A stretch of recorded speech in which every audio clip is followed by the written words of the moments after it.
आचार्य वसुधा आप सभी का हार्दिक अभिनंदन करती हूँ आपके अपने YouTube चैनल गुरु सप्तऋषि ज्योतिष शिक्षण संस्थान की ओर से। दोस्तों, आज के वीडियो में हम बात करने वाले हैं साप्ताहिक राशिफल के बारे में। कैसा रहेगा 12 सितंबर 2022 से लेकर 18 सितंबर 2022 तक का ये सप्ताह ग्रह गोचर की दृष्टि से आपके लिए। जानेंगे क्या करें क्या ना करें, कौन सा है लकी नंबर और कौन सा है लकी कलर। कुंडली में इस बार कौन कौन से राजयोग बनने वाले हैं और किस काम को आपने जल्दी खत्म करना है। इन सब को जानने के लिए हमारे चैनल पर बने रहिए। यदि चैनल को अब तक सब्सक्राइब नहीं किया है तो प्लीज सब्सक्राइब कर दीजिए, साथ ही साथ बेल आइकॉन को जरूर दबा दीजिए ताकि आने वाले सभी वीडियो आपको समय से मिल सके। तो चलिए बात करते हैं साप्ताहिक राशिफल के बारे में। लेकिन सबसे पहले जान लेते हैं कि इस सप्ताह कौन कौन से ग्रह राशि परिवर्तन करेंगे, साथ ही साथ कौन कौन से विशेष व्रत पर्व और त्योहार आने वाले हैं। बात करें अगर 12 सितंबर की तो इस दिन तृतीया का श्राद्ध होगा। 13 सितंबर को अंगारकी चतुर्थी का व्रत रखा जाएगा। उसके बाद में अश्विन संक्रांति होगी। जी हाँ, सूर्य कन्या राशि में प्रवेश करेंगे 17 सितंबर 2022 को। 18 सितंबर को अष्टमी तिथि का श्राद्ध होगा। साथ ही साथ इस दिन माँ लक्ष्मी के पीले धागों का व्रत भी रखा जाएगा। तो ये तो था ग्रह गोचर और साथ ही साथ व्रत पर्व और त्योहार। अब जान लेते हैं कि इस ग्रह गोचर का आपके जीवन पर क्या प्रभाव पड़ने वाला है तथा आपकी कुंडली में कौन कौन से ग्रह कहां पर स्थापित हैं। आइए उसकी विवेचना करते हैं। आइए अब जानते हैं कैसा रहने वाला है वृश्चिक राशि वाले जातकों के लिए ये सप्ताह। वृश्चिक लगन की अगर मैं बात करूं तो इस सप्ताह जो ग्रह गोचर की स्थिति रहने वाली है वो कुछ इस प्रकार है। शनिदेव आपके तीसरे घर में विराजमान है ही।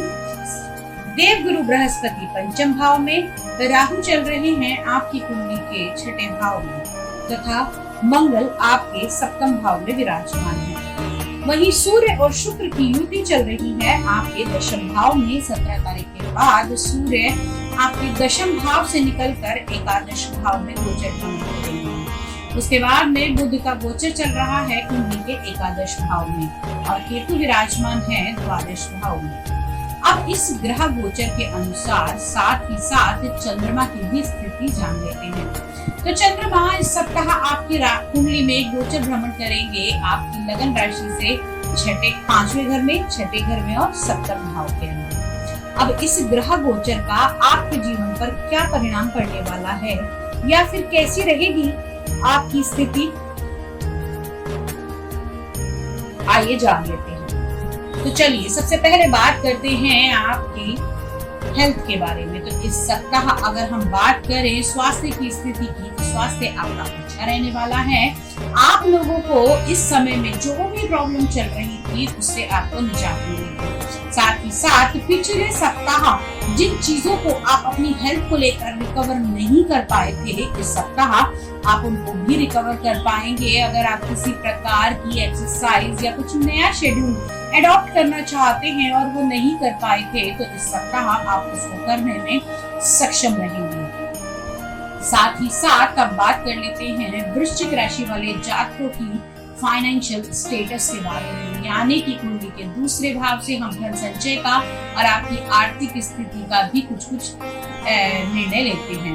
अब वृश्चिक राशि वाले जातकों के लिए अगर हम बात करें तो इस सप्ताह आपकी आर्थिक स्थिति, आपकी संपत्ति बहुत ही शुभ रहने वाली है क्योंकि दूसरे घर के स्वामी आपके पंचम भाव में गज केसरी योग के साथ में विराजमान है। यहाँ पर गुरु और चंद्रमा की युति रहेगी जिसके कारण आप लोगों को इस समय प्रॉफिट्स मिलते हुए दिखाई देंगे। साथ ही साथ इस समय में आपकी संतान के द्वारा भी आपको उन्नति मिल सकती है, यानी कि अगर मैं कहूँ कि आपकी संतान अगर सक्षम हो गई है तो कुछ नया स्टार्टअप भी कर सकती है या फिर कोई नई फिक्स एसेट आपके लिए भी बना सकती है।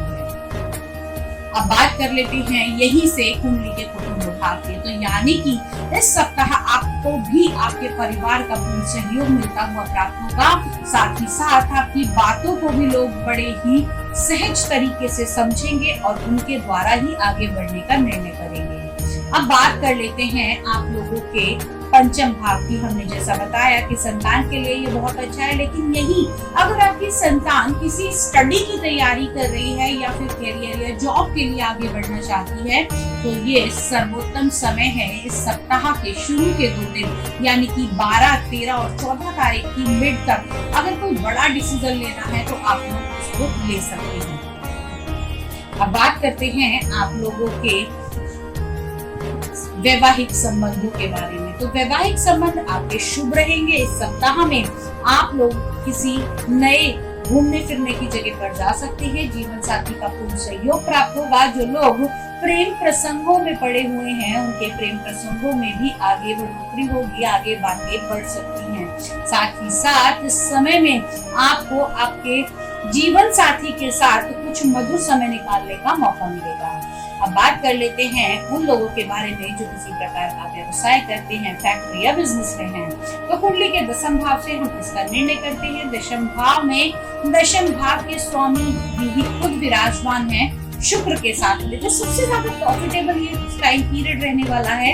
जो लोग पार्टनरशिप में जुड़कर काम करते हैं या फिर जो लोग कोई ऐसा बिजनेस करते हैं जो लेडीज मटेरियल से जुड़ा हो या लेडीज से जुड़ा हुआ हो तो उन लोगों को इस समय में बहुत ही प्रॉफिट मिलने की संभावनाएं हैं।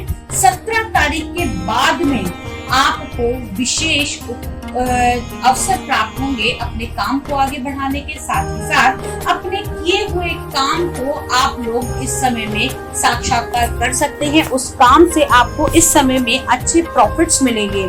आप लोगों की बढ़ोतरी भी होगी। अगर व्यवसाय में कुछ नया एडिशन करना चाहते हैं या फिर अपनी सिस्टर कंपनी खोलना चाहते हैं या फिर अपने बिजनेस प्लान को मैनेजमेंट अच्छे से करना चाहते हैं तो किसी भी प्रकार का बदलाव आपके लिए इस सप्ताह में बहुत ही शुभ रहने वाला है। Now the time is do और डोंट। तो आपको इस सप्ताह के अंदर शुरुआत के 2 दिन में अपने फाइनेंशियल प्लानिंग इतनी अच्छी करनी है कि जिससे आपको आने वाले पूरे सप्ताह में सारी चीजें मैनेज हो। और साथ ही साथ इस सप्ताह में आप लोगों को अपने गुरुजनों का जरूर ध्यान करना है।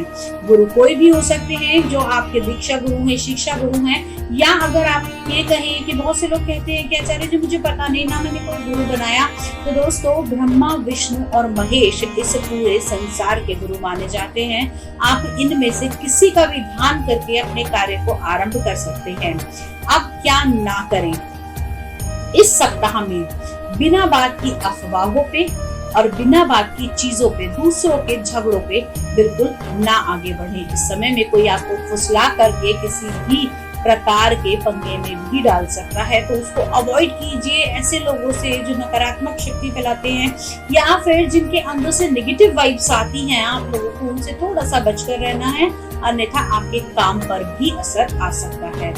ये दोस्तों हमारे हाथ में होता है कि हम किससे क्या लेना चाहते हैं और क्या छोड़ना चाहते हैं। तो निर्णय आपका होगा, मैं केवल सलाह दे सकती हूँ। साथ ही साथ आप लोगों को बता देती हूँ लकी कलर और लकी नंबर।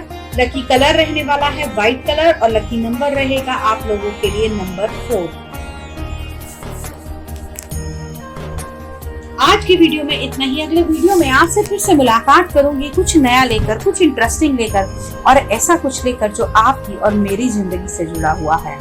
तब तक के लिए जय मां भगवती।